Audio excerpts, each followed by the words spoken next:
ஒரு மனத்தோராய் அனைவரும் வாழ்வோம், அருள் ஒளி வீசும் ஒரு வழி போவோம். ஒரு மனத்தோராய் அனைவரும் வாழ்வோம், அருள் ஒளி வீசும் ஒரு வழி போவோம். பிரிவினை மாய்த்து திருமறை காப்போம், பிரிவினை மாய்த்து திருமறை காப்போம். பரிவுள்ள இறைவன் திருமுகம் காண்போம். அன்பினில் பிறந்த இறை குலம் நாமே, அன்பினை காத்த அறம் வளர்ப்போமே, அறம் வளர்ப்போமே. தந்தை மகன் தூய் ஆவியாரின் பெயராலே ஆமென். நம் ஆண்டவராகிய இயேசு கிறிஸ்துவின் அருளும் கடவுளின் அன்பும் தூய் ஆவியாரின் நட்புறவும் உங்கள் அனைவரோடும் இருப்பதாக. உம் ஆன்மாவோடும் இருப்பாராக. கிறிஸ்து இயேசுவுக்குள் பிரியமான அன்புமிக்க சகோதர சகோதரிகளே, இந்த நாளிலே நம் ஆண்டவர் இயேசு கிறிஸ்துவை காணிக்கையாக கோயிலில் அர்ப்பணிக்கக்கூடிய விழாவினை கொண்டாடி மகிழ்ந்து கொண்டிருக்கிறோம். உங்கள் எல்லாருக்குமே ஹாப்பி ஃபீஸ்ட். இந்த விழாவினை பல்வேறு பெயர்களில் அழைப்பாங்க. The feast of the presentation of the Lord அப்படின்னு சொல்லுவாங்க, the feast of the meeting of the Lord அப்படின்னு சொல்லுவாங்க. சிமியோனும் அன்னாவும் மெசியாவுக்காக இயங்கி கொண்டிருக்கக்கூடிய அவர்கள் ஆலயத்தில் ஆண்டவர் இயேசு கிறிஸ்துவை, குழந்தையான ஆண்டவர் இயேசு கிறிஸ்துவை கையில் ஏந்தி அவரை முதல் முறையாக பார்க்கக்கூடிய அதை அடையாளப்படுத்தும் விதமாக the feast of the meeting of the Lord அப்படின்னு சொல்லுவாங்க. The feast of the purification of mother Mary அப்படின்னு சொல்லுவாங்க. மோசையினுடைய சட்டத்தின்படி பிறந்த எல்லா குழந்தையும் 40 நாட்கள் கழித்து அந்த தலைப்பேறு குழந்தையை கோயிலில் காணிக்கையாக ஒப்பு கொடுப்பார்கள். அதே நேரத்தில் எந்த குழந்தை பிறந்தாலும் அந்த தாய் தீட்டுப்பட்டவளாக பார்க்கிறார் 7 நாட்கள். அதுக்கப்புறம் ஒரு 33 நாட்கள் இந்த பியூரிஃபிகேஷன் பீரியட் அப்படின்னு சொல்லுவாங்க. ஆக மொத்தம் இந்த 40வது நாளில் இந்த குழந்தையை கோயிலில் காணிக்கையாக ஒப்பு கொடுக்கக்கூடிய அந்த சட்டம் மோசையின்படி பழைய ஏற்பாட்டில் நம்ம பார்க்கிறோம். இஸ்ராயல் மக்கள் பின்பற்றி வந்த அந்த சட்டத்தின்படி ஆண்டவர் இயேசு கிறிஸ்துவை அங்கு ஒப்பு கொடுப்பதை பார்க்கிறோம். இந்த விழா கிபி 5ஆம் நூற்றாண்டிலிருந்து கொண்டாடப்பட்டு வருகிறது. தொடக்கத்தில் இந்த விழாவை மிகப்பெரிய ஒரு விமரிசையாக கொண்டாடாமல் இருந்தாலும் பிற்காலத்தில் 541 கான்ஸ்டாண்டினோபிளில் ஜஸ்டீனியன் மன்னன் ஆட்சி புரிந்த போது இங்கே பிளேக் நோய் வருகிறது, நிறையா மக்கள் சாகிறார்கள். அப்போது அந்த மன்னன் உத்தரவிடுகிறான், நம்ம எல்லாருமே ஃபாஸ்டிங் இருந்து ஜெபிக்கணும் அப்படின்னு சொல்லி. அதே போல் மக்கள் எல்லோருமே உபவாசம் இருந்து ஜெபிக்கிறார்கள். இந்த விழா அன்று அவர்கள் எல்லோருமே மெழுகுதிரிகளை ஏந்தி கொண்டு பவனியாக திருப்பலி நிறைவேற்றி ஜெபிக்கிறார்கள். அதற்கு பிறகு மக்கள் பிளேக் நோயிலிருந்து குணமடைந்ததாக வரலாற்றில் பதிவு இருக்கிறது. அதிலிருந்து இந்த விழாவானது மிகப்பெரிய விமரிசையாக கொண்டாடப்படக்கூடிய ஒரு விழாவாக மாறிப்போகிறது. அன்பிற்குரியவர்களே, இந்த நாளில் பங்குகளில் நம்ம எல்லாருமே ஒரு இடத்துல கூடி மெழுகுதிரிகளை புனிதப்படுத்தி அதை ஏற்றிக்கொண்டு பவனியாக ஆலயத்திலே நாம் திருப்பலி நிறைவேற்றி ஜெபிப்போம். இந்த சிறப்பான நாளிலே பங்குகளில் போயிட்டு திருப்பலியில் கலந்து கொள்ளுங்கள். முடியாதவர்கள் இந்த இணையத்தின் வழியாக திருப்பலி இணைந்திருக்கிறீர்கள். உங்கள் அத்தனை பேருமே இந்த நாளில் கடவுளிடம் அர்ப்பணித்து ஜெபியுங்கள். ஆண்டவர் இயேசு கிறிஸ்துவை கடவுளுக்கு ஒப்புக் கொடுக்கக்கூடிய இந்த அற்புதமான நாளில் நாம் எல்லோருமே நம்மை ஆண்டவருக்கு அர்ப்பணித்து, ஆண்டவரே என்னை முழுமையாக நான் அர்ப்பணிக்கிறேன், என்னை ஏற்றுக்கொள்ளும், என்னை பாவத்திலிருந்து விடுதலை கொடும் என்று சொல்லி ஆண்டவரிடம் நம்முடைய துன்பங்கள் கஷ்டங்கள் எல்லாத்தையும் ஒப்புக் கொடுத்து நம்முடைய சந்தோஷங்களையும் அவரிடம் அர்ப்பணித்து, ஆண்டவரே என்னை நீ வழிநடத்து என்று சொல்லி சிறப்பாக இந்த திருப்பள்ளியிலே நாம் உருக்கமாக ஜெபிப்போம். அன்புமிக்க சகோதர சகோதரிகளே, தூய மறை நிகழ்வுகளை கொண்டாட நாம் தகுதி பெறும் பொருட்டு நம் பாவங்களை ஏற்றுக்கொள்வோம். எல்லாம் வல்ல இறைவனிடமும் சகோதர சகோதரிகளே உங்களிடமும் நான் பாவியனை ஏற்றுக்கொள்கின்றேன். ஏனெனில் என் சிந்தனையாலும் சொல்லாலும் செயலாலும் கடமையில் தவறியதாலும் பாவங்கள் பல செய்தேன். என் பாவமே, என் பாவமே, என் பெரும் பாவமே. ஆகையால் எப்போதும் கன்னியான புனித மரியாவையும் வானதூதர் புனிதர் அனைவரையும் சகோதர சகோதரிகளே உங்களையும் நம் இறைவனாகிய ஆண்டவரிடம் எனக்காக வேண்டிக் கொள்ள மன்றாடுகின்றேன். எல்லாம் வல்ல இறைவன் நம் மீது இரக்கம் வைத்து நம் பாவங்களை மன்னித்து நம்மை நிலை வாழ்வுக்கு அழைத்து செல்வாராக. ஆமென்.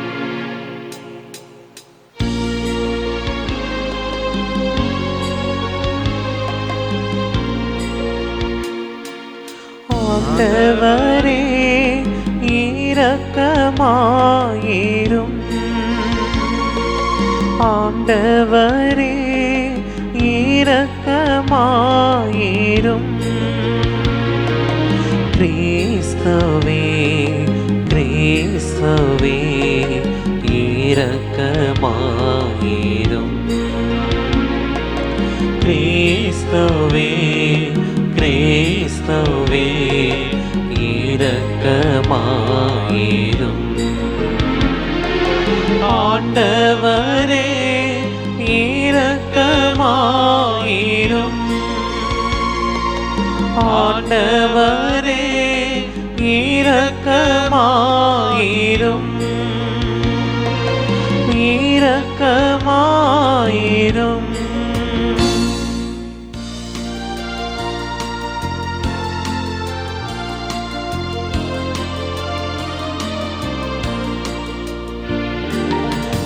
உன்னதங்களிலே கடவுளுக்கு மாட்சி உண்டாகுக. உலகினிலே நல்மனத்தோர்க்கு அமைதியாகுக.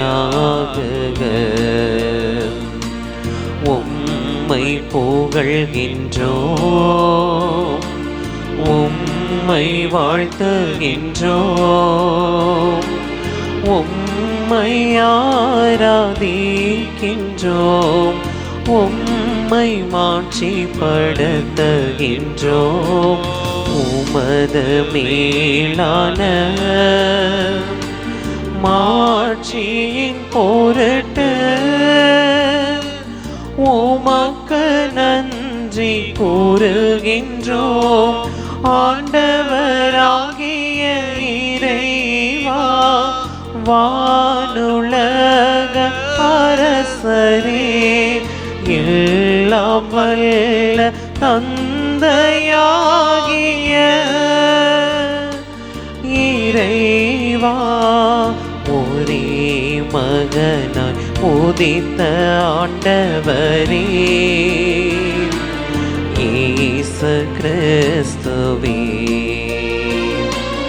ஆண்டவராகிய இறைவா, இறைவனின் செம்மறியே, தந்தையின் திருமகனே, உலகின் பாவங்களை போக்குபவரே, எங்கள் மேல் இரக்கமாயிரும். உலகின் பாவங்களை போக்குபவரே, எங்கள் மன்றாட்டை ஏற்றருளும். தந்தையின் வலப்பக்கம் வீற்றிருப்பவரே, எங்கள் மேல் இரக்கமாயிரும்.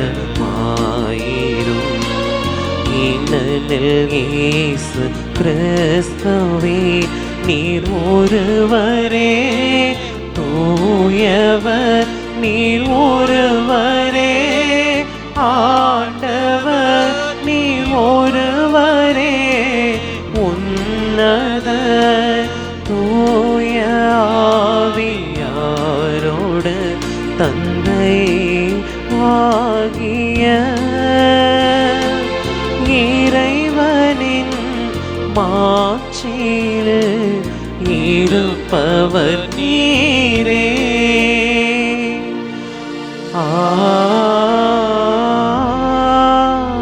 ஆமென். ஜெபிப்போமாக. என்றென்றும் உள்ள எல்லாம் வல்ல இறைவா, எங்கள் மனித இயல்பையே தமதாக்கிக் கொண்ட ஒரே திருமகன் கோவிலில் அர்ப்பணிக்கப்பட்ட இந்நாளில் மாண்புக்குரிய உம்மை தாழ்மையுடன் வேண்டுகின்றோம். அதனால் நாங்களும் அவ்வாறே தூய்மையடைந்து உள்ளத்துடன் உமக்கு காணிக்கையாகுமாறு அருள்வீராக. உம்மோடு தூய ஆவியின் ஒன்றைப்பில் இறைவனாய் என்றென்றும் வாழ்ந்து ஆட்சி செய்கின்ற எங்கள் ஆண்டவராகிய இயேசு கிறிஸ்து வழியாக உம்மை மன்றாடுகின்றோம்.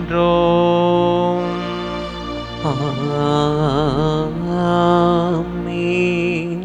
நீங்கள் தேடுகின்ற தலைவர் திடீரென தம் கோவிலுக்குள் வருவார். இறைவாக்கினர் மலாக்கி நூலிலிருந்து முதல் வாசகம். அதிகாரம் 3, இறை வார்த்தைகள் 1 தொடங்கி 4 முடிய. கடவுளாகிய ஆண்டவர் கூறுவது: இதோ நான் என் தூதனை அனுப்புகிறேன். அவர் எனக்கு முன் வழியை ஆயத்தம் செய்வார். அப்பொழுது நீங்கள் தேடுகின்ற தலைவர் திடீரென தம் கோவிலுக்குள் வருவார். நீங்கள் ஆவலுடன் எதிர்பார்க்கும் உடன்படிக்கையின் தூதர் இதோ வருகிறார் என்கிறார் படைகளின் ஆண்டவர். ஆனால் அவர் வரும் நாளை தாங்கக்கூடியவர் யார்? அவர் தோன்றும்போது நிற்க வல்லவர் யார்? அவர் புடமிடுகிறவரின் நெருப்பை போலவும் சலவை தொழிலாளியின் சவக்காரத்தை போலவும் இருப்பார். அவர் புடமிடுபவர் போலும் வெள்ளியை தூய்மைப்படுத்துபவர் போலும் அமர்ந்திருப்பார். லேவியின் புதல்வரை தூய்மை ஆக்கி பொன் வெள்ளியைப் போல் அவர்களை புடமிடுவார். அவர்களும் ஆண்டவருக்கு ஏற்புடைய காணிக்கை கொண்டு வருவார்கள். அப்பொழுது பண்டைய காலத்தில் முன்னைய ஆண்டுகளில் இருந்தது போல் யூதாவின் காணிக்கையும் எருசலேமின் காணிக்கையும் ஆண்டவருக்கு உகந்தனவாய் இருக்கும். ஆண்டவரின் அருள்வாக்கு. இறைவனுக்கு நன்றி. பதிலுரை பாடல். திருப்பாடல் 24. பல்லவி. படைகளின் ஆண்டவர் இவர், இவரே மாட்சிமிகு மன்னர்.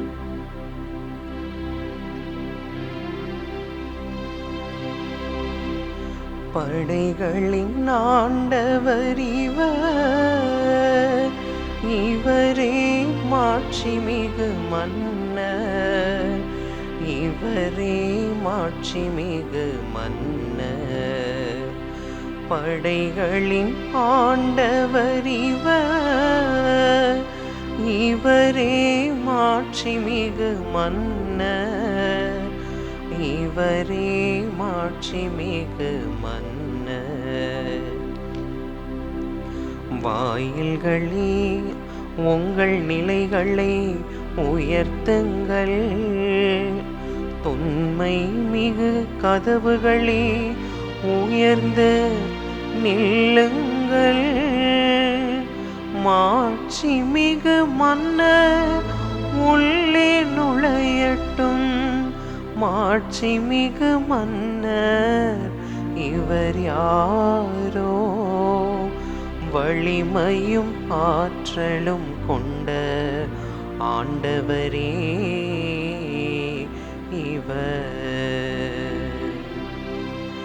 படைகளின் ஆண்டவர் இவரே, இவரே மாட்சிமிகு மன்னர், இவரே மாட்சிமிகு மன்னர்.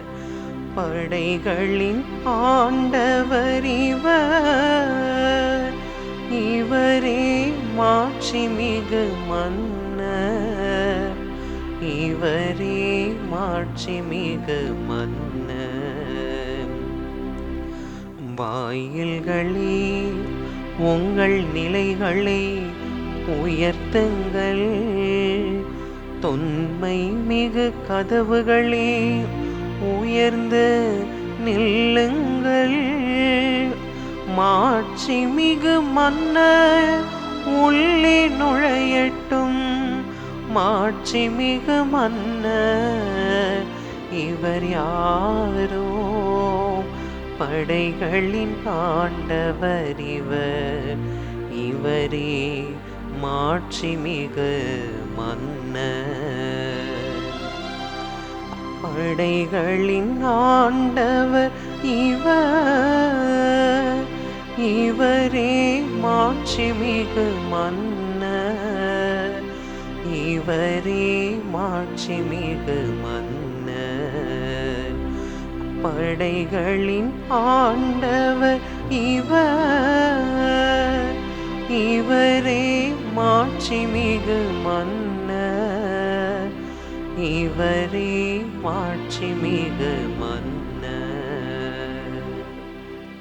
இரண்டாம் வாசகம். எல்லாவற்றிலும் தம் சகோதரர் சகோதரிகளைப் போல் ஆனார். எபிரியருக்கு எழுதப்பட்ட திருமுகத்திலிருந்து வாசகம். அதிகாரம் 2, இறை வார்த்தைகள் 14-18 வரை. சகோதர சகோதரிகளே, ஊனும் இரக்கமும் கொண்ட பிள்ளைகளைப் போல் கிறிஸ்துவும் அதே இயல்பில் பங்கு கொண்டார். இவ்வாறு சாவின் மேல் ஆற்றல் கொண்டிருந்த அலகையை சாவின் வழியாகவே அழித்து விட்டார். வாழ்நாள் முழுவதும் சாவு பற்றிய அச்சத்தினால் அடிமைப்பட்டு இருந்தவர்களை விடுவித்தார். ஏனெனில் அவர் வானதுதருக்கு துணை நிற்கவில்லை, மாறாக ஆபிரகாமின் வழிமரபினருக்கே துணை நின்றார் என்பது கண்கூடு.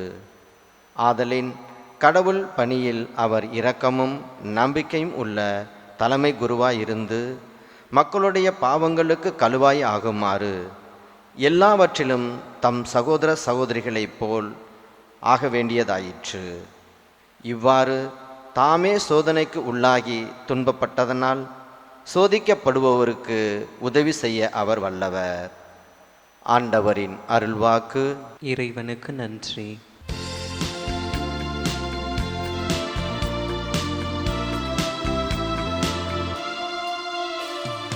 அல்லேலூயா அல்லேலூயா அல்லேலூயா அல்லேலூயா அல்லேலூயா அல்லேலூயா அல்லேலூயா அல்லேலூயா. இம்மீட்பே பிற இனத்தாருக்கு வெளிப்பாடு அருளும் ஒளி. இதுவே உம் மக்களாகிய இஸ்ரேலுக்கு பெருமை. அல்லேலூயா அல்லேலூயா அல்லேலூயா அல்லேலூயா அல்லேலூயா. ஆண்டவர் உங்களோடு இருப்பாராக. உம் ஆன்மாவோடும் இருப்பாராக. புனித லூக்கா எழுதிய நற்செய்தியிலிருந்து வாசகம். ஆண்டவரே மாட்சி உமக்கே. லூக்கா எழுதிய நற்செய்தி அதிகாரம் 2 இறைவசனங்கள் 22-32 வரை. மோசேயின் சட்டப்படி தூய்மைச் சடங்கை நிறைவேற்ற வேண்டிய நாள் வந்தபோது குழந்தையை ஆண்டவருக்கு அர்ப்பணிக்க அவர்கள் எருசலேமுக்கு கொண்டு சென்றார்கள். ஏனெனில் ஆண் தலைப்பேறு அனைத்தும் ஆண்டவருக்கு அர்ப்பணிக்கப்படும் என்று அவருடைய திருச்சட்டத்தில் எழுதியுள்ளது. அச்சட்டத்தில் கூறியுள்ளவாறு 2 மாடப்புறாக்கள் அல்லது 2 புறா குஞ்சுகளை அவர்கள் பலியாக கொடுக்க வேண்டியிருந்தது. அப்பொழுது எருசலேமில் சிமியோன் என்னும் ஒருவர் இருந்தார். அவர் நேர்மையானவர், இறைப்பற்று கொண்டவர், இஸ்ரேலுக்கு வாக்களிக்கப்பட்ட ஆறுதலை எதிர்பார்த்திருந்தவர். தூய ஆவியை அவர் பெற்றிருந்தார். ஆண்டவருடைய மெசியாவை காணும் முன் அவர் சாகப் போவதில்லை என்று தூய ஆவியால் உணர்த்தப்பட்டிருந்தார். அந்த ஆவியின் தூண்டுதலால் அவர் கோவிலுக்கு வந்திருந்தார். திருச்சட்ட வழக்கத்திற்கு ஏற்ப செய்ய வேண்டியதை குழந்தை இயேசுவுக்கு செய்து முடிக்க பெற்றோர் அதனை உள்ளே கொண்டு வந்தபோது சிமியோன் குழந்தையை கையில் ஏந்தி கடவுளை போற்றி, ஆண்டவரே, உமது சொற்படி உம் அடியான் என்னை இப்போது அமைதியுடன் போகச் செய்கிறீர். ஏனெனில் மக்கள் அனைவரும் காணுமாறு நீ ஏற்பாடு செய்துள்ள உமது மீட்பை என் கண்கள் கண்டுகொண்டன. இம்மீட்பே பிற இனத்தாருக்கு வெளிப்பாடு அருளும் ஒளி. இதுவே உம் மக்களாகிய இஸ்ரேலுக்கு பெருமை என்றார். ஆண்டவரின் அருள்வாக்கு. கிறிஸ்துவே உமக்கு புகழ். கிறிஸ்து இயேசுவில் அன்பிற்கும் பாசத்திற்கும் இணைய அன்பான இறை மக்களே, பொதுக்காலத்தினுடைய 4வது வாரமாகிய இன்று தாய் திருச்சபையானது ஆண்டவர் இயேசு கிறிஸ்து கோவிலில் காணிக்கையாக ஒப்பு கொடுத்த அந்த விழாவை கொண்டாடுகிறது. அந்த விழாவின் முக்கியத்துவம் என்ன? மறையுரையில் நாம் சிந்திப்போம். ஆண்டுடைய வார்த்தையாம் நற்செய்திக்கு இணைந்து செவிமடுப்போமா? ஆண்டவர் உங்களோடு இருப்பாராக, உன் ஆன்மாவோடும் இருப்பாராக. புனித லூக்கா எழுதிய தூய நற்செய்தியில் இருந்து வாசகம். ஆண்டவரே மாட்சி உமக்கே. மோசேயின் சட்டப்படி தூய்மை சடங்கை நிறைவேற்ற வேண்டிய நாள் வந்தபோது குழந்தையை ஆண்டவருக்கு அர்ப்பணிக்க அவர்கள் எருசலேமுக்கு கொண்டு சென்றார்கள். ஏனெனில் ஆண் தலைப்பேறு அனைத்தும் ஆண்டவருக்கு அர்ப்பணிக்கப்படும் என்று அவருடைய திருச்சட்டத்தில் எழுதியுள்ளது. அச்சட்டத்தில் கூறியுள்ளவாறு 2 மாட புறாக்கள் அல்லது 2 புறா குஞ்சுகளை அவர்கள் பலியாக கொடுக்க வேண்டியிருந்தது. அப்போது எருசலேமில் சீமோன் என்னும் ஒருவர் இருந்தார். அவர் நேர்மையாளர், இறை பற்று கொண்டவர், இஸ்ரேலுக்கு வாக்களிக்கப்பட்ட ஆறுதலை எதிர்பார்த்து இருந்தவர். தூய ஆவியை அவர் பெற்றிருந்தார். ஆண்டவருடைய மெசியாவை காணும் முன் அவர் சாகப் போவதில்லை என்று அவர் தூய ஆவியால் உணர்த்தப்பட்டிருந்தார். அந்த ஆவியின் தூண்டுதலால் அவர் கோவிலுக்கு வந்திருந்தார். திருச்சட்டத்திற்கு ஏற்ப செய்ய வேண்டியதை குழந்தை இயேசுவுக்கு செய்து முடிக்க பெற்றோர் அதனை உள்ளே கொண்டு வந்தபோது சிமியோன் குழந்தையை கையில் ஏந்தி கடவுளை போற்றி, ஆண்டவரே, உமது சொற்படி அடியான் என்னை இப்போது அமைதியோடு போகச் செய்கிறீர். ஏனெனில் மக்கள் அனைவரும் காணுமாறு நீர் ஏற்பாடு செய்துள்ள உமது மீட்பை என் கண்கள் கண்டுகொண்டன. இம்மீட்பே பிற இனத்தாருக்கு வெளிப்பாடு அருளும் மொழி. இதுவே மக்களாகிய இஸ்ரேலுக்கு பெருமை என்றார். ஆண்டவரின் அருள்வாக்கு. கிறிஸ்துவே உமக்கு புகழ். கிறிஸ்து இயேசுவில் நண்பருக்கும் பாஸ்தருக்கும் இனிய அன்பான இறை மக்களே, இன்றைக்கு தாய் திருச்சபையானது ஆண்டவர் இயேசு கிறிஸ்து ஆலயத்தில் காணிக்கையாக ஒப்பு கொடுக்கப்பட்ட அந்த விழாவை கொண்டாடுகிறது. இயேசு பிறந்து 40 நாட்கள் கழித்து வருகிற இந்த நாள் எந்த நாட்களில் வந்தாலும் அந்த நாளைத்தான் திருச்சபை கொண்டாடும். ஏனென்றால் இது நாட்களை மையப்படுத்தியது. எப்படி கிறிஸ்மஸ் டிசம்பர் 25 அது சனிக்கிழமை வந்தா ஞாயிற்றுக்கிழமை வந்தா எந்த நாளில் கொண்டாடுகிறோமோ அதே போல பிப்ரவரி 2ஆம் தேதியை நாம் வெகு சிறப்பாக கொண்டாடுகிறோம். இதை 3 பேர்ல சொல்லி அழைக்கிறாங்க. ஒன்று என்னன்னா, இயேசுவை காணிக்கையாக எருசலேம் ஆலயத்தில் கொடுத்த விழா, அல்லது 2வது பியூரிஃபிகேஷன் ஆஃப் மதர் மேரி, அன்னை மரியாவுக்குரிய தூய்மை சடங்குக்கான விழா, 3வதாக கேண்டில்ஸ் மாஸ் அப்படின்னு சொல்லுவாங்க, மெழுகுதிரி திருப்பலி அப்படின்றதையும் இந்த 3 பேர்லையுமே அழைப்பார்கள். இந்த 3 பேருக்குமே 3 பெயராக இருந்தாலும் இந்த 3 பெயரை வைப்பதற்கான அர்த்தங்களும் இருப்பதாகத்தான் வரலாறு நமக்கு சொல்லுகிறது. அப்போ எருசலேம் ஆலயத்தில் இயேசு ஆண்டவரை காணிக்கையாக ஒப்பு கொடுக்கிறார்கள். விவிலியத்தின் அடிப்படையில் 2 முறை, விவிலியத்தின் அடிப்படையில் வரலாற்றை கடந்து தெரியல, விவிலியத்தில் பதிக்கப்பட்டிருக்கிற பதிவுகளின் அடிப்படையில் 2 முறை இந்த திருக்குடும்பமானது இயேசு மரியா சூசையை உள்ளடக்கி இருக்கிற இந்த திருக்குடும்பம் 2 முறை எருசலேம் ஆலயத்திற்கு சென்றிருக்கிறார்கள். ஒன்று இயேசுவை காணிக்கையாக ஒப்பு கொடுத்த இந்த நாள், அவருடைய 40வது நாளில சென்றிருக்கிறார்கள். 2வது இயேசு 12 வயது இருக்கிற பொழுது பெற்றோரோடு சேர்ந்து அந்த எருசலேம்ல விழா கொண்டாட போகிறார்கள். அங்குதான் இயேசு காணாமல் போய் விடுகிறார். அப்போ குழந்தைய 3 நாள் கழிச்சு தேடுறாங்க. ஏன்னா குழந்தை இயேசு அல்லது 12 வயது அந்த சிறுவன் மக்களோடு வருகிறார், உறவினர்களோடு வருகிறார், அங்கே இருக்கிற கேரவனில் உட்காந்து வருவார் அப்படின்னா நினச்சிட்டு அவங்க போயிட்டு இருக்கிறாங்க. அதுக்கப்புறம் தான் தெரியுது புள்ள வரவே இல்லைன்னு. அப்புறம் தேடி வருகிறார்கள். ஆலயத்திற்கு வருகிற பொழுதுதான் உங்களுக்கு தெரிந்த செய்தி, இயேசு ஆண்டவர் அந்த ஞானிகளுக்கு மத்தியிலே அமர்ந்து ஞானம் நிறைந்த கேள்விகளுக்கு பெரும் ஞானத்தோடு பதில் சொல்வதையும், அவருடைய பதிலை கேட்டு ஞானிகள் எல்லாம் மெய்மறந்து இருக்கிற அந்த காட்சியை இயேசுடைய தாயும் அவருடைய வளர்ப்பு தந்தையாக இருக்கிற யோசேப்பும் காண்கிறார்கள். அப்போதுதான் கேட்கிறார்கள், ஏண்டா மகனே, நானும் உன் தந்தையும் உன்னை தேடிக்கொண்டிருந்தோமே, எங்களை அலைய வைத்து விட்டாய் என்று கேட்கிற பொழுதுதான் ஆண்டவர் சொல்லுகிறார், என் தந்தையின் இல்லத்தில் இருப்பேன் என்று உங்களுக்கு தெரியாதா, அல்லது இருக்க வேண்டும் என்பது உங்களுக்கு தெரியாதா? அந்த இல்லம் என்பது கோவிலாக மாற்றப்படுகிறது, கோவிலாக பார்க்கப்படுகிறது. அப்போ இந்த திருக்குடும்பம் 2 முறை எருசலேம் ஆலயத்திற்கு சென்றிருக்கிறது. முதல் முறையாக பாலன் இயேசுவை ஆலயத்திற்கு கொண்டு சென்று அந்த 40வது நாள் சடங்கை செய்கிறார்கள். அது என்ன 40வது நாள் சடங்கு? இது பழைய ஏற்பாட்டிலையும் இருக்கிறது. பழைய ஏற்பாட்டிலையும் நம்ம இதைத்தான் பார்க்கிறோம். சாமுவேலினுடைய தாயாக இருக்கிற அன்னாவும் அவருடைய தகப்பனாக இருக்கிற எல்கானாவும் அங்கு இருக்கிற இறைவாக்கினராக இருக்கிற ஏலியிடம் குழந்தையை கொண்டு செல்கிறார்கள். அன்னாவும் எல்கானாவும் திருமணமாகி பல நாட்களாகியும் குழந்தை இல்லாத ஒரு சூழலில் வாழ்ந்து கொண்டிருக்கிற பொழுது அண்ணா ஆண்டவரை நோக்கி இந்த ஜெபத்தை ஏறெடுக்கிறார், எனக்கு ஒரு மகனை கொடும், அந்த மகனை உமக்கு பணி செய்வதற்காகவே ஆலயத்தில் கொடுத்து விடுகிறேன் என்று வாக்கு தருகிறார். அந்த வாக்கின் அடிப்படையில் பிறந்த குழந்தை சாமுவேல் எடுத்து கொண்டு போய் அன்னாவும் எல்கானாவும் அங்க இருக்கிற இறைவாக்கினர் ஏலியிடம் கொடுக்கிறார்கள்.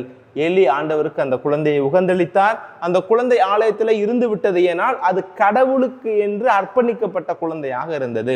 இது பழைய ஏற்பாட்டு பின்னணியில் தான் சாமுவேலுடைய பெற்றோராக இருக்கிற அன்னாவும் எல்கானாவும் கொண்டு போய் கொடுத்தார்கள். ஆனா இங்க என்ன செய்யறாங்கன்னா, வித்து வாங்குறது, வித்து பைபேக் அப்படின்னு சொல்லி ஒரு டெக்னிக் இருக்குது. அது டெக்னிக்ல ஒரு செயல்பாட்டு முறை. அப்போ அந்த குழந்தை என்ன செய்யறாங்கன்னா, கொடுத்துட்டு ஆலயத்துக்கு காணிக்கையா கொடுத்துடுறாங்க. கடவுள் கொடுத்த அந்த ஈவை கடவுளுக்கு கொடுத்து விட்டு கடவுளிடமிருந்து ஏதாவது ஒன்றை கொடுத்து பெறுவது தான் அந்த வித்து பெறுகிற முறையாக பார்க்கப்படுகிறது. இது நம்ம ஊர்ல இன்னுமே இருக்கிறது. எனக்கெல்லாம் நல்ல ஞாபகம் இருக்குது. என்னையெல்லாம் ஓரியில் கொண்டு போய் வித்து வாங்கினாங்க. ஓரியூரில் நம்ம தென்னம்பிள்ளையை கொடுத்து என்னைய கொண்டு போய் கோயிலில் கொடுத்துட்டு, அப்புறம் எங்கள் அம்மா அப்பா என்ன செஞ்சாங்கன்னா, தென்னம்பிள்ளையை வாங்கி கோயிலுக்கு காணிக்கையாக கொடுத்துட்டு என்னைய தென்னம்பிள்ளைக்கு ஈவாக என்னையை பெற்றுக்கொண்டதாக என் பெற்றோர் சொல்லி நான் கேள்விப்பட்டிருக்கிறேன். எனக்கு ஞாபகம் பெரிதாக இல்லை. அது எனக்கு விவரம் தெரிகிறதுக்கு அந்த வயசுக்கு அந்த நேரத்தில் நடந்துச்சு. ரொம்ப குழந்தையா இருக்கும் போது கூட இல்லை. எனக்கு ஓரியூர் போனதெல்லாம் ஞாபகம் இருக்கிறது. ஆனால் எங்கள் பெற்றோர்கள் சொல்லி தான் தெரிஞ்சு தென்னம்பிள்ளை கொடுத்து வாங்கினோம், நேர்த்திக்கடனில் பிறந்ததுனால அப்படின்னு சொன்னாங்க. நமக்கு வந்து நேர்த்திக்கடன் வச்சு பிறக்கிறதுனால, ஏன்னா எங்கள் அக்கா பிறந்து 4-5 வருஷம் எங்கள் அம்மா குழந்தை இல்லாமல் இருந்து ஒரு ஆம்பளை பிள்ளை பிறந்த உடனே அருளானந்தருக்கு நேர்ந்துக்கிட்டு தான் எனக்கு அருளானந்தருடைய பெயரை தான் பிரிட்டோன்னு வச்சாங்க அப்படின்றது சின்ன வரலாறாக இருக்கிறது. அப்போ என்னால் இந்த விழாவோடு தொடர்பு படுத்தி பார்க்க முடிகிறது.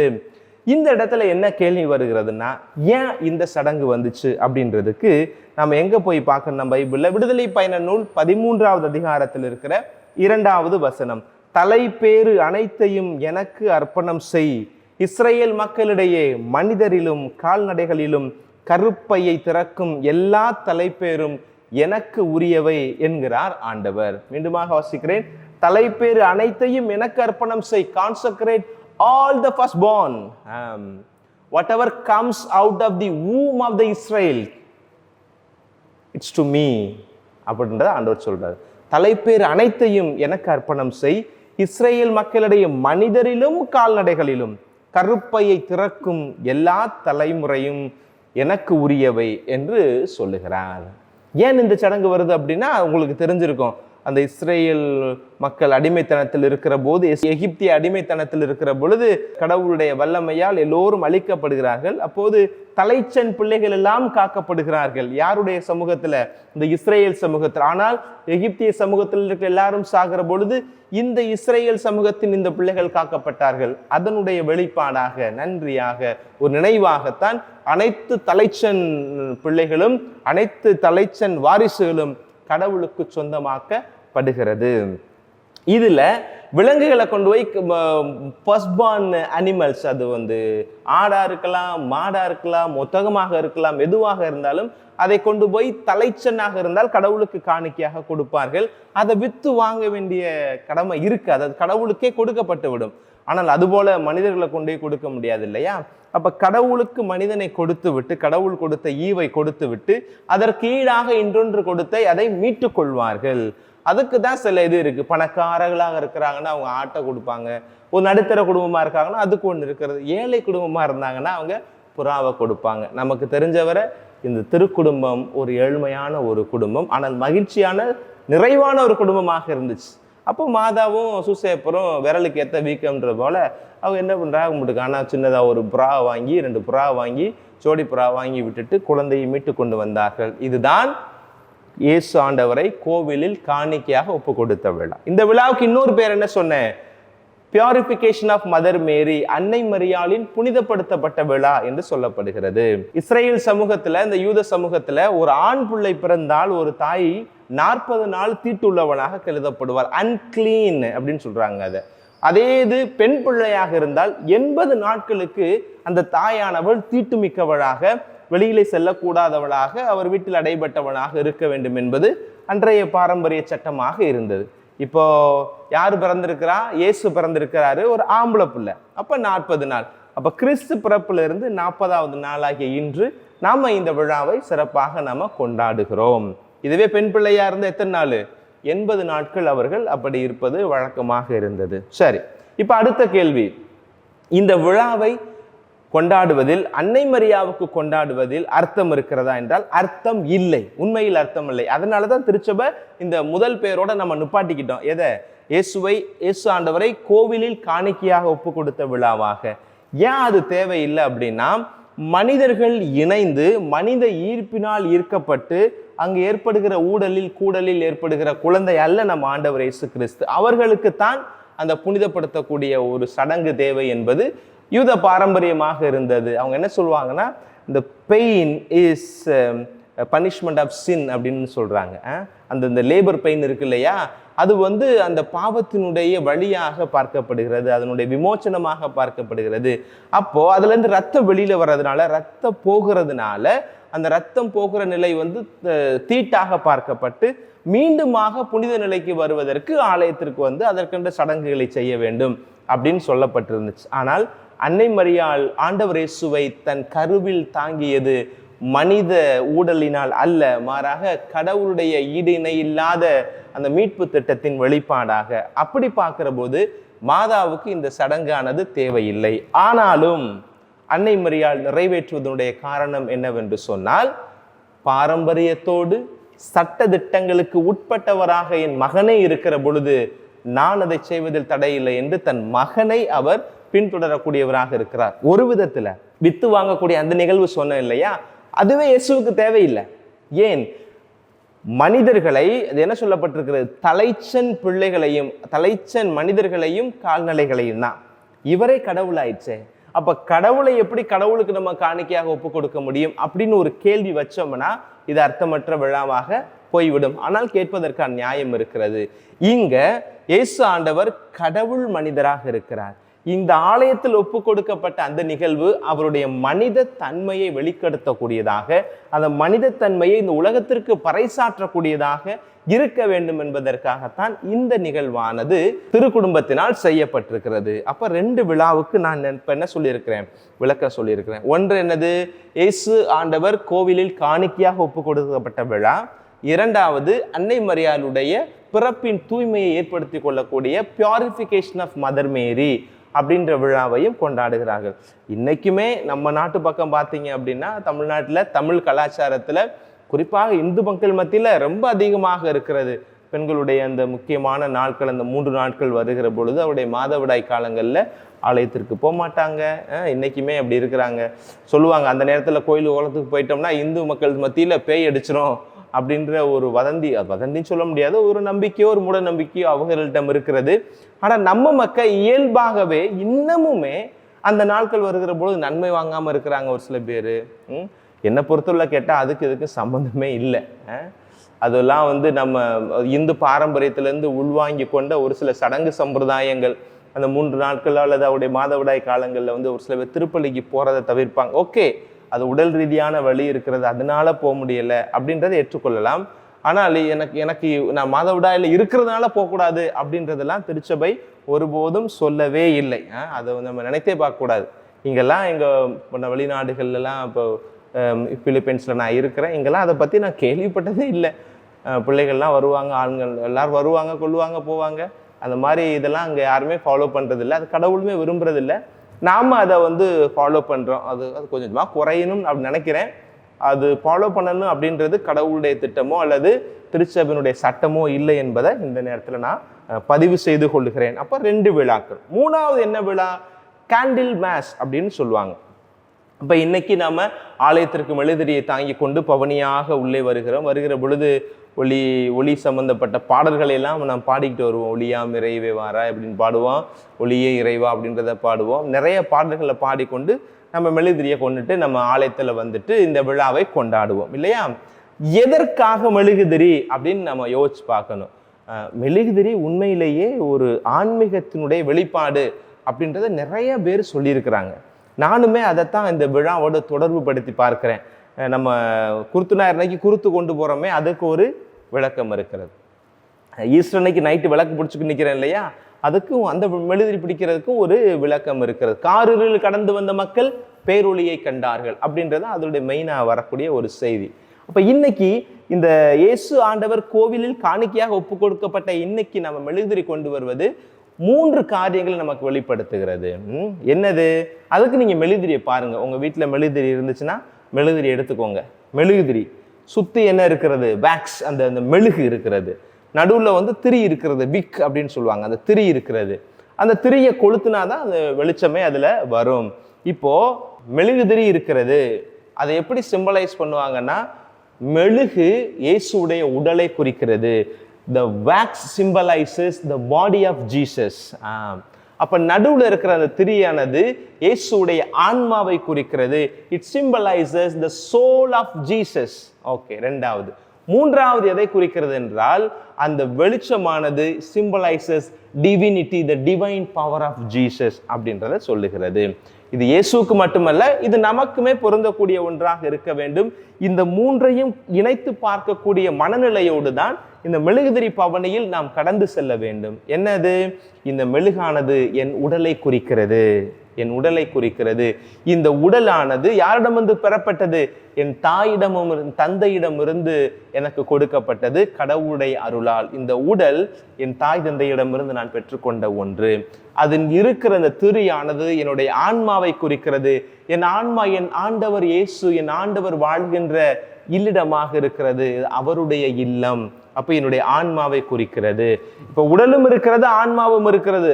அதை கடந்து அந்த மூன்றாவதா இருக்கிற அந்த டிவைன், அந்த புனிதத்துவம் வந்தாதான் அந்த ஒரு மெழுகுதிரிக்கு ஒரு அர்த்தமே இருக்கிறது. நீங்க இவ்வளோ பெரிய மெழுகுதிரி, இவ்வளோ பெரிய திரியா வச்சிருக்கிறீங்க, அதை விளக்கு ஏத்தலன்னா அதனால என்ன பலன் இருக்கிறது? ஒண்ணுமே இல்லையே. அப்போ இன்றைக்கு நம்முடைய உடலில் இருக்கிறது, அந்த உடலுக்குள் ஆன்மா இருக்கிறது. அந்த ஆன்மா ஒளி பெறாமல் இருக்கிறது. அதை ஒளியேற்ற வேண்டும் என்பதுதான் ஆண்டவர் இயேசு கிறிஸ்து கோவிலில் காணிக்கையாக ஒப்பு கொடுக்கப்பட்ட இந்த விழா சொல்லுகிற முக்கியமான ஒரு செய்தி. திருமுழுக்கின் மூலமாக எல்லோருக்கும் அந்த ஒளி கொடுக்கப்பட்டது. எங்கிருந்து? கிறிஸ்து என்கிற பேரொளியிலிருந்து ஒரு பிளம்பாக நாம் அந்த ஒளியை பெற்றுக்கொண்டோம். அது பல நேரங்களில் பல காரியங்களில் அணைகிறது அல்லது ஆடி ஆடி எரிந்து கொண்டிருக்கிறது. அதற்கு பல காரணங்கள் இருக்கிறது. உங்களுக்குள் இருக்கிற அந்த புனிதத்துவம், அந்த டிவினிட்டி, அந்த பரிசுத்தம் அணைந்து போவதற்கோ அல்லது அணையிறக்கூடிய நிலையில் இருப்பதற்கோ அல்லது ஆடி ஆடி எரிந்து கொண்டிருப்பதற்கு என்ன காரணம் என்பதை இந்த நாளில் நாம் சிந்திச்சு அந்த தடைகளை எல்லாம் நீக்கி பிரகாசமான ஒளியை நம்முடைய ஆன்மாவிலிருந்து ஏற்ற வேண்டும் என்பதுதான் இந்த இயேசு காணிக்கையாக ஒப்பு கொடுக்கப்பட்ட விழாவினுடைய மைய செய்தி. ஆமா, அப்போ இயேசு கோயிலில் காணிக்கையாக ஒப்பு கொடுக்கப்பட்டாரே ஃபாதர், நாங்கள் எப்போ ஃபாதர் ஒப்பு கொடுக்கப்பட போகிறோம் அப்படின்னு கேட்குறீங்களா? உங்களுக்கான பதில் இதுதான்.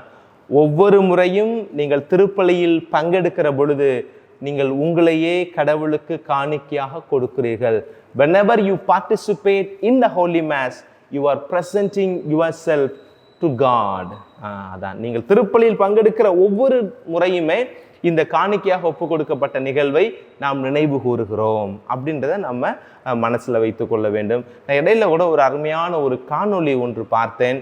குருவானவர் திருப்பலி நிறைவேற்றி கொண்டிருக்கிறாரு. அப்போ அன்பு சகோதரர், நம்ம எல்லோருமாக இணைந்து ஒப்பு கொடுக்கும் இந்த தியாக கல்வாரி திருப்பலி எல்லாமல்ல இறைவனுக்கு ஏற்றது ஆகும்படி ஜெபியுங்கள் அப்படின்னு குருவானவர் சொல்லுகிற பொழுது அந்த காணொலியில பார்க்கிறேன், மக்கள் எல்லோரும் அந்த இருக்கையிலிருந்து எழுந்திருக்கிறாங்க.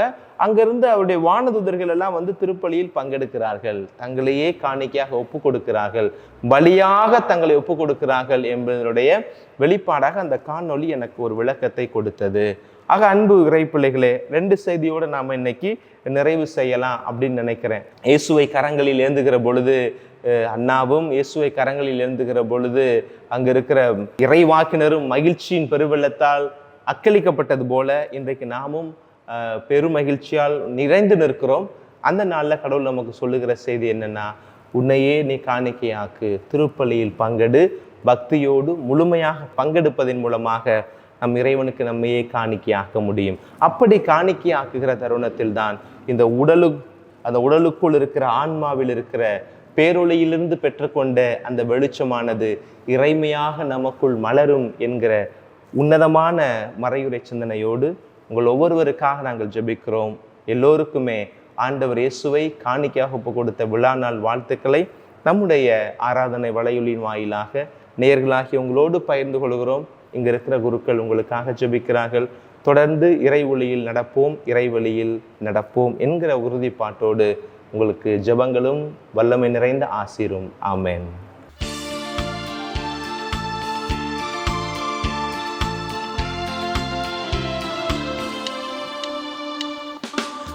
மனம் தரும் மலரில் மகிழ்ந்திடும் இறைவா என் மனம் ஏற்க தயக்கமோ நான் காகித போ என்ற வருத்தமோ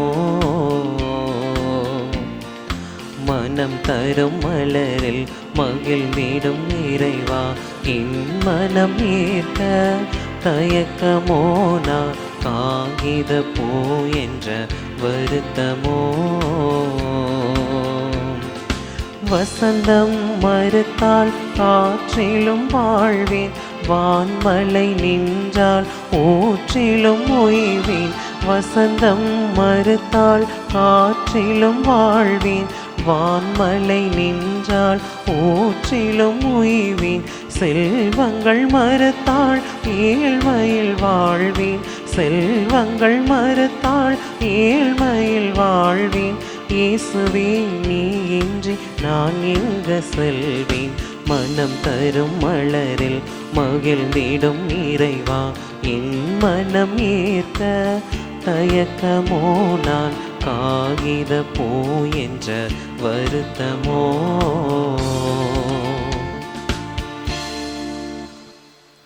அன்புமிக்க சகோதர சகோதரிகளே, என்னுடையதும் உங்களுடையதுமான இப்பள்ளி எல்லாம் வல்ல தந்தையாகிய இறைவனுக்கிட்டது ஆம்படி மன்றாடுங்கள். ஆண்டவர் தமது பெயரின் புகழ்ச்சிக்காகவும் மாட்சிக்காகவும் நமது நன்மைக்காகவும் புனித திரு அவை அனைத்தின் நலனுக்காகவும் உமது கையிலிருந்து இப்பள்ளியை ஏற்றுக்கொள்வாராக.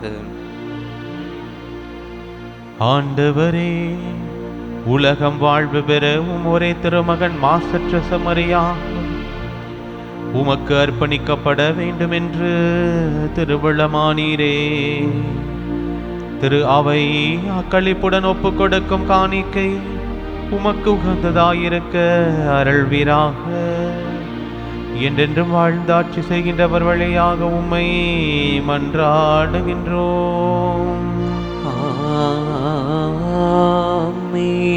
ஆண்டவர் உங்களோடு இருப்பாராக. உம் ஆன்மாவோடும் இருப்பாராக. இதயங்களை மேலே எழுப்புங்கள், ஆண்டவரிடம் எழுப்பியுள்ளோம். நம் இறைவனாகிய ஆண்டவருக்கு நன்றி கூறுவோம். அது தகுதியும் நீதியும் ஆனதே. ஆண்டவரே, தூயவரான தந்தையே, என்றும் உள்ள எல்லாம் வல்ல இறைவா, என்னாலும் இவ்விடத்திலும் நாங்கள் உமக்கு நன்றி செலுத்துவதுமையாகவே தகுதியும் நீதியுமாகும், எங்கள் கடமையும் மீட்புக்குரிய செயலுமாகும். ஏனெனில் உம்மோடு என்றுமுள்ள உம் திருமகன் இன்று கோவிலில் காணிக்கையாக அர்ப்பணிக்கப்பட்டார். அவரே இஸ்ரேல் மக்களுக்கு மாட்சி எனவும் பிற இனத்தாருக்கு ஒளி எனவும் ஆவியாரால் அறிவிக்க பெற்றார். ஆகவே உமது மீட்பை மனமகிழ்ச்சியுடன் எதிர்கொள்ளச் செல்லும் நாங்கள் வானதுதர்களோடும் புனிதர்களோடும் சேர்ந்து உம்மை புகழ்ந்து முடிவின்றி பாடுவதாவது: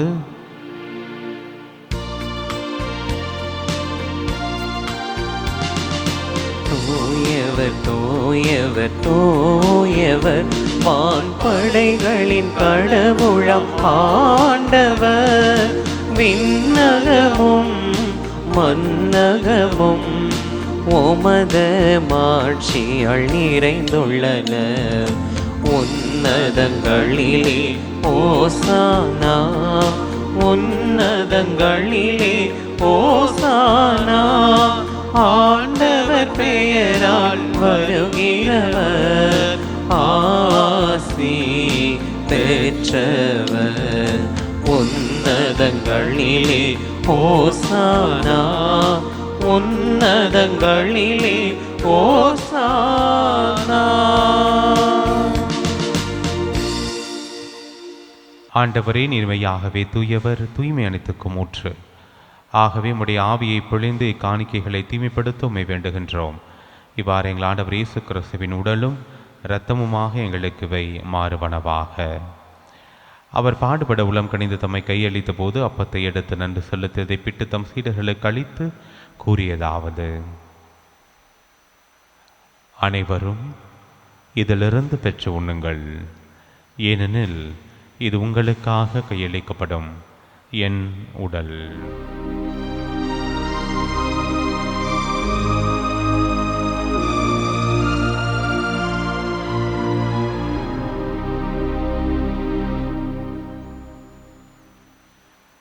அவ்வண்ணமே இரவு விருந்தை அருந்திய பின் கிண்ணத்தையும் எடுத்து மீண்டும் உமக்கு நன்றி கூறி தம் சீடர்களுக்கு அளித்து அவர் கூறியதாவது: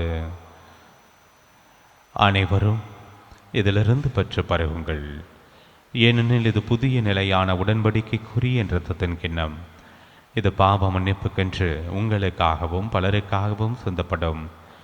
இதை என் நினைவாகச் செய்யுங்கள்.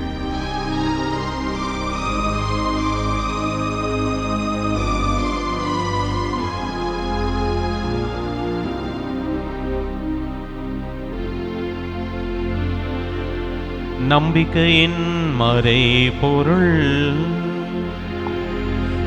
ஆண்டவரே, நீர் வரும் அளவும் உமது இறப்பினை அறிக்கையிடுகின்றோம், உமது உயிர்ப்பினையும் எடுத்துரைக்கின்றோம். ஆகவே ஆண்டவரே, நாங்கள் கிறிஸ்துவின் இறப்பினையும் உயிர்ப்பினையும் நினைவு கூர்ந்து வாழ்வு தரும் அப்பத்தையும் மீட்பளிக்கும் கிண்ணத்தையும் உமக்கு ஒப்புக் கொடுக்கின்றோம். உம் திருமுனின்று உமக்கு ஊழியம் புரிய தகுந்தவர்கள் என ஏற்றுக்கொண்டீர். எனவே உமக்கு நன்றி செலுத்துகின்றோம். மேலும் கிறிஸ்துவின் உடலிலும் இரத்தத்திலும் பங்குள்ளும் எங்களை தூய ஆவியார் ஒன்று சேர்க்க வேண்டுமென உம்மை தாழ்மையுடன் மன்றாடுகின்றோம். ஆண்டவரே, உலகெங்கும் பரவியிருக்கும் முது திரு அவையை நினைவு கூர்ந்தருளும். எங்கள் திருத்தந்தையிலேயோ எங்கள் ஆயர் ஆரோக்கியராஜ் எல்லா திருநிலையினர் ஆகிய அனைவரோடும் முது திரு அவை அன்பில் நிறைவு பெறச் செய்தருளும். உயிர்த்தெழும் எதிர்நோக்குடன் துயிலுள்ளும் எங்கள் சகோதர சகோதரிகளையும் இறந்தோர் அனைவரையும் இரக்கத்துடன் நினைவு கூர்ந்து முது திருமுக ஒளியின் ஒளிச்சருளும் எங்கள் அனைவர் மீதும் இரக்கமாயிரும்.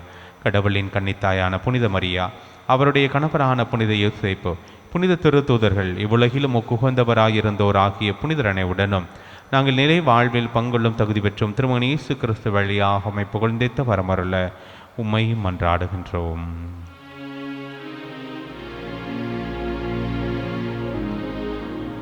இவர் வழியாக இவரோடு இவரில் எல்லாம் வல்ல இறைவனாகிய தந்தையே, தூய ஆவியாரின் ஒன்றிப்பில் எல்லா புகழும் மாட்சியும் என்றென்றும் உமக்கு உரியதே. ஆமென், ஆமென், ஆமென். மீட்பரின் கட்டளையால் கற்பிக்கப்பட்டு இறை படிப்பினையால் பயிற்சி பெற்று நாம் துணிந்து சொல்வோம்: விண்ணுலகில் இருக்கின்ற எங்கள் தந்தையே, உமது பெயர் தூயது என போற்ற பெறுக. உமது ஆட்சி வருக. உமது திருவுளம் விண்ணுலகில் நிறைவேறுவது போல மண்ணுலகிலும் நிறைவேறுக. எங்கள் அன்றாட உணவை இன்று எங்களுக்கு தாரும். எங்களுக்கு எதிராக குற்றம் செய்வோரை நாங்கள் மன்னிப்பது போல எங்கள் குற்றங்களை மன்னியும். எங்களை சோதனைக்கு உட்படுத்தாதேயும், தீமையிலிருந்து எங்களை விடுவித்தருளும். ஆண்டவரே, தீமை அனைத்திலிருந்தும் எங்களை விடுவித்து எங்கள் வாழ்நாளில் அமைதியை கனிவுடனர்களும் மன்றாடுகின்றோம். உமது இரக்கத்தின் உதவியால் நாங்கள் பாவத்திலிருந்து எப்போதும் விடுதலை பெற்று யாதொரு கலக்கமுமின்றி நலமாயிருப்போமாக. நாங்கள் எதிர்நோக்கியிருக்கும் பெரின்பத்துக்காகவும் எம் மீட்பராகிய இயேசு கிறிஸ்துவின் வருகைக்காகவும் காத்திருக்கின்றோம். ஏனெனில் ஆட்சியும் வல்லமையும் ஆட்சியும் என்றென்றும் உமதே. ஆண்டவரே இயேசு கிறிஸ்துவே, அமைதியை உங்களுக்கு விட்டுச் செல்கின்றேன், என் அமைதியையே உங்களுக்கு அளிக்கின்றேன் என்றும் திருத்தூதர்களுக்கு மொழிந்தீரே. எங்கள் பாவங்களை பாராமல் உமது திரு அவை நம்பிக்கையை கண்ணோக்கி உமது திருவுளத்திற்கு ஏற்பதற்கு அமைதியும் ஒற்றுமையும் அளித்தருள்வீராக. என்றென்றும் வாழ்ந்து ஆட்சி செய்கின்றவர் நீரே. ஆமென். ஆண்டவருடைய அமைதி உங்கள் அனைவரோடும் என்றும் இருப்பதாக. உம் ஆன்மாவோடும் இருப்பதாக. ஒருவருக்கொருவர் ஆண்டவருடைய அமைதியை மகிழ்ச்சியோடு பகிர்ந்து கொள்வோம்.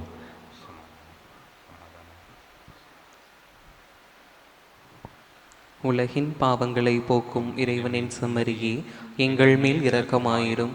உலகின் பாவங்களை போக்கும் இறைவனின் செம்மறியே, எங்கள் மேல் இரக்கமாயிரும். உலகின் பாவங்களை போக்கும் இறைவனின் செம்மறியே, எங்களுக்கு அமைதியை அளித்தருளும். ஆண்டவரே இயேசு கிறிஸ்துவின் உட்கொள்ளும் திருடலும் திருத்தமை திருப்பிக்கும் தன்னை கொள்ளாக்காமல் பரிவிறக்கத்தின் மனதுக்கும் உடலுக்கு பாதுகாப்போ நலமளிக்கும் வருமண்டாகவும் இருப்பனவாக. இதோ இறைவனின் செம்மறி, இவரை உலகின் பாவங்களை போக்குபவர். செம்மறியின் விருந்துக்கு அழைக்க பெற்றோர் பேறு பெற்றோர். ஆண்டவரே, நீர் நிலத்தில் எழுந்தருள நான் தகுதியற்றவன். ஆனால் ஒரு வார்த்தை மட்டும் சொல்லி அருளும், எனது ஆன்மா நலமடையும். திருடலம் திறமை காத்துமித்து வாழ்வளிப்பதாக. ஆசை திருவிருந்துக்கான மன்றாட்டு. ஆண்டவரே, நீர் என் இல்லத்தில் எழுந்தருள நான் தகுதியற்றவள். ஆனால் ஒரு வார்த்தை மட்டும் சொல்லியருளும் என்று நூற்றுவர் தலைவன் ஜெபித்தது போல நாங்களும் இப்போது உம் திருப்பாதம் பணிந்து வேண்டுகிறோம். இனிய இயேசுவே, நாங்கள் தகுதியற்றவர்களாய் இருந்தாலும் எங்கள் தகுதியின்மையை பாராமல் நீர் எங்கள் உள்ளங்களில் எழுந்து வாரும். உம் அன்பிலும் அருளிலும் நாங்கள் நிலைத்திருக்க எம்முள் எழுந்து வாரும். நன்மை செய்வதில் ஆர்வமுள்ளவர்களாய் தீமைகள் அனைத்திலிருந்தும் விடுதலை பெற்றவர்களாய் வாழவும் எங்களை வழிநடத்த வாரும். எல்லா நலன்களாலும் வளங்களாலும் எங்களை நிரப்ப வாரும். ஆமேன். நன்றி கூறி மன்றாடுவோமாக. ஆண்டவரே, கிறிஸ்துவை காணும் முன் தாம் சாவதில்லை என்ற சிமியோனின் எதிர்பார்ப்பை இன்று நிறைவேற்றினீரே. அதனால் நாங்கள் உட்கொண்ட இத்திரு உணவு வழியாக எங்களிடம் உமது அருளை நிறைவு பெறச் செய்வதால் ஆண்டவர் கிறிஸ்துவை எதிர்கொள்ள புறப்படும் நாங்கள் நிலை வாழ்வை அடைய அருள் புரிவீராக. எங்கள் ஆண்டவராகிய இயேசு கிறிஸ்து வழியாக உம்மை மன்றாடுகின்றோம். ஆமென். ஆண்டவர் உங்களோடு இருப்பாராக. உம் ஆன்மாவோடும் இருப்பாராக. எல்லாம் வல்ல இறைவன் தந்தை, மகன், தூயாவியார் உங்கள் ஒவ்வொருவரையும் நிறைவாக ஆசீர்வதிப்பாராக. ஆமென். சென்று வாருங்கள், திருப்பலி நிறைவேறிற்று. இறைவனுக்கு நன்றி.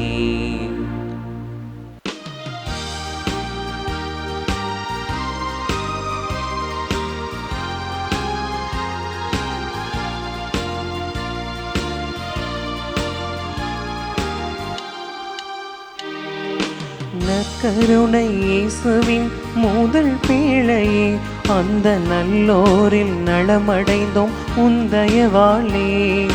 நற்கருணை இயேசுவின் முதல் பிள்ளையே, அந்த நல்லோரில் நலமடைந்தோம் உந்தயவாளே. அவர் சொற்படி வாழ அழைத்திடும், அவர் சொற்படி வாழ அழைத்திடும் உம் அழைப்பில் என்றும் வாழ மன்றாடம்மா. உம் அழைப்பில் என்றும் வாழ மன்றாடம்மா.